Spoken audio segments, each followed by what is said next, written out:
When a man like my father says he is going to do something, it doesn't just mean he will try. It means he is willing to die trying, but he works so hard that he's probably gonna get what he's going for anyway. There is no other way. When you want it as bad as you want to breathe, when you got to breathe, when you got to get this straight. See, being a man like my father means you are the first of many. Where it gets lonely, where the climb is your company, where your life is based around competition and currency, and the role models that raised you struggle with stability or fly south in the face of an emergency with urgency, means you are your own role model. Means you're making a lot of mistakes. Your 10 minutes of insanity is kind of like a family heirloom that you keep trying to break out of tradition. The kind of wisdom you learn by failing the mission. See, in 1963, my father had a dream to make $100,000. And that wasn't just crazy, it was crazy for a black boy coming from no running water, no heat. What an insurmountable feat.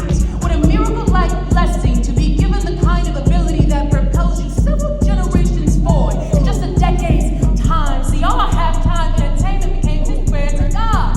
And he went from running for his life to running toward a crowd of men ready to take it. Some things stay consistent, like how seeking the open path to get through to the other side was just like walking in the middle of the road so you can escape from either side, like jumping from the rooftop so you can learn to fly when jumping over a crowd of guys, and you ain't even tripping because you don't practice that tuck and roll and slide to the side.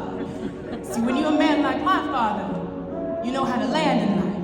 And no matter how hard he went down, grace is what he found. I mean, look at him now, 50 years later and still a champion. Oh, it's giving longevity for me, even after thoughts of its ending for me. See, he was a kind of man to take an ending and just shake out a new beginning. And even when the enemy sat on the edge of their seats anticipating the next move was never something they could predict.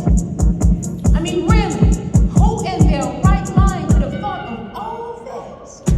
Aside from the men and women who were used to seeing a shine, who understood the mission with good intention when they saw greatness in his eyes, in his stride, when he had nothing more than raw talent and big dreams. The kind of people who make heroes to men like my father are people like Gala, who go from playing at Coombs Park to being the first black player inducted into the NFL Hall of Fame, or Ron Boone in the NBA, or Buzzy Bryant, the first lettered black man at UNL to play, or Bob Boozer, the first black basketball player in the 1960 Olympics, or Marlon Briscoe, the first black starting quarterback in the AFL to get it, not to mention Leslie Webster, Bill Wise, Fred Hare.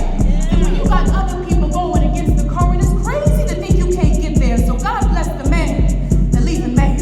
Because it takes people like George Barber, a gym teacher, to recognize your raw talent, and Don Betting to be your first coach, and Josh Gibson to show you how far you can go. There's Tommy Davis and Coach Stoneacre and Coach Christie to keep you in line when they see that you're tripping, and John Crookham to give you the flexibility to be everything you need to be, and Charlie Washington to introduce you to the continuation of a legacy with Bob DeVere.